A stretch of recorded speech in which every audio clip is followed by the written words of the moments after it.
Fala, torcida do Vascão, bora aqui para mais um conteúdo, mais uma notícia, trazendo as atualizações para vocês do Gigante da Colina, diretamente do Rio de Janeiro.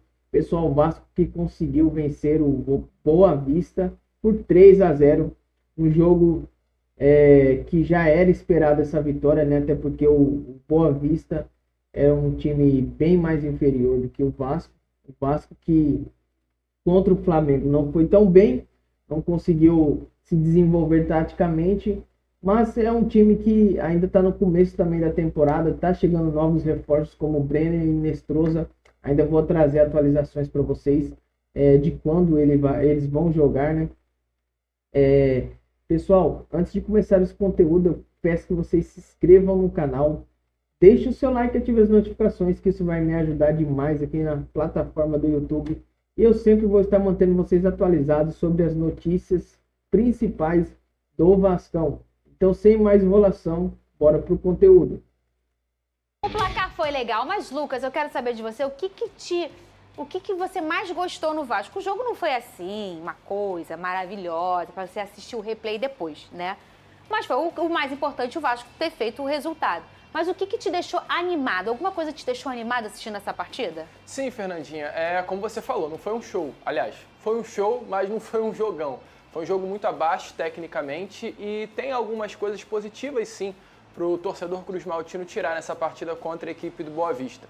Talvez a principal delas foi a estreia como titular do reforço do Vasco, o Rojas, que entrou muito bem, entrou dando ao meio-campo do Vasco que o torcedor vascaíno vem pedindo, inclusive nessas primeiras partidas de 2026 e até nas partidas finais de 2025, que era a intensidade. O Coutinho é um jogador muito técnico, o Coutinho é o 10 do Vasco da Gama, um atleta que a torcida do Vasco espera muito. Só que, infelizmente, o Coutinho não está conseguindo entregar no Vasco o que o torcedor vascaíno quer ver, que é exatamente a intensidade, é chamar a responsabilidade para si.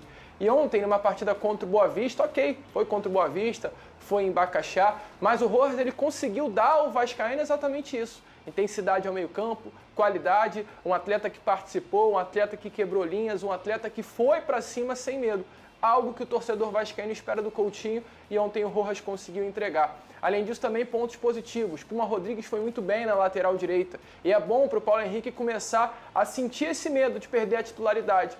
O torcedor sente que o Paulo Henrique tem um pouquinho de vaga cativa ali na lateral direita. E ontem o Puma mostrou que está ali para jogar também. Daniel Fusato muito bem no gol, tivemos também uma boa participação do JP. Então ontem tiveram vários pontos positivos assim para o torcedor vascaíno tirar da partida contra o Boa Vista. Mais pontos positivos, tá, Fernanda, do que negativos. Vitória importante aí, que faz o Vasco ter tranquilidade, principalmente no Campeonato Carioca, já olhando até as quartas de final. O placar foi bom, a gente reforça a informação que com esse jogo de ontem, o Vasco assume a segunda colocação, né? Fica ali numa zona interessante para o Campeonato Carioca de classificação, e aí ele ficou agora na segunda colocação. E o Vene Casagrande, o que além de ver um placar que foi bom, além de tudo isso, você também tem o que eu perguntei para o Lucas, a boa notícia.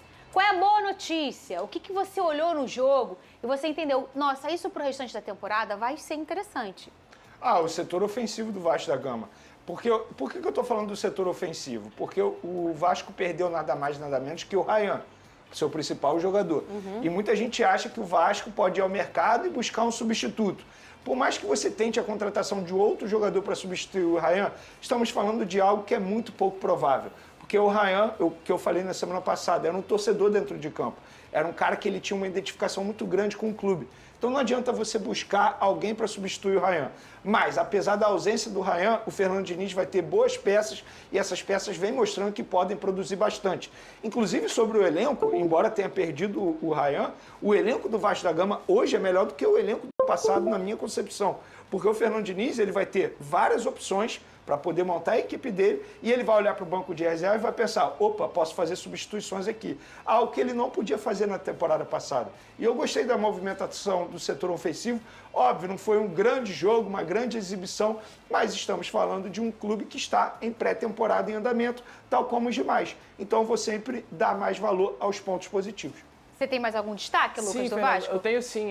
Eu gostaria de pontuar positivamente a partida do João Vitor. O Vene, inclusive, vai trazer já algo sobre o jogador. É um atleta cria da base do Nova Iguaçu, que estava emprestado ao Vasco da Gama Ele no ano passado, ele é ponta, tá, direito, ele no ano passado foi utilizado em alguns momentos no Sub-20 como lateral direito, e foi ontem mais uma oportunidade que o João Vitor teve de mostrar o seu futebol. O Diniz gosta, né, de mudar os atletas de posição, e o João Vitor ontem ele entra na lateral esquerda no lugar do Piton na segunda etapa e dá conta do recado, com números até superiores ao do Lucas Piton. Um jogador exatamente como o vascaíno quer ver, que foi para cima, não teve medo, foi para o mano a mano. Então, assim, pontuar positivamente demais a partida do João Vitor. É um atleta aí que o Fernando Diniz pode utilizar como possibilidade durante essa temporada de 2026 como ponta e também na lateral. E a personalidade, né? Porque o habituado a jogar por um lado e você já chega aí no profissional, um jogo importante aí pro Vasco encarar e se colocar em segundo lugar. Você jogar pelo lado oposto e jogar bem, isso mostra muita personalidade do jogador.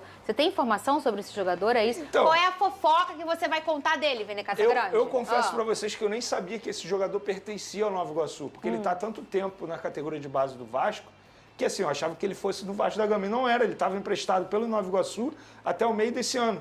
E hoje eu recebi a informação que o Vasco acertou a aquisição em definitivo desse jovem jogador, se destacando até 2028. E eu acho que a melhor notícia, sem pagar nada ao Nova Iguaçu, vai apenas fazer parceria em divisão de direitos econômicos, sendo 50% para cada clube. Achei um movimento muito bom e interessante do Vasco, porque pega um jogador valorizado, já identificado com o clube e que com certeza vai render futuramente e já vem ajudando nesse início de temporada. Ganhou, Lucas? Ganhou muito. Também. É isso aí, pessoal. Essa aí foi a notícia do Vascão nessa segunda-feira, deixando as atualizações para vocês. Ainda quero deixar aqui com vocês mais uma atualização referente ao Inestrosa e o Brenner, que chegou recentemente agora no Vasco, a nova contratação, de quando eles vão jogar. Vasco inicia a semana com a expectativa de contar com Brenner e Inestrosa contra o Mirassol. Com certeza, assim, se possível, seria bom que eles jogassem, né? Até porque o Mirassol é um adversário forte, tem se mostrado muito forte, principalmente na temporada passada. Agora, nessa temporada não fez grandes jogos, mas é um adversário que você tem que tomar um grande cuidado, né? O Vasco inicia a semana com a expectativa de regularizar as situações de Brenner e Inestrosa, principais reforços da temporada até aqui.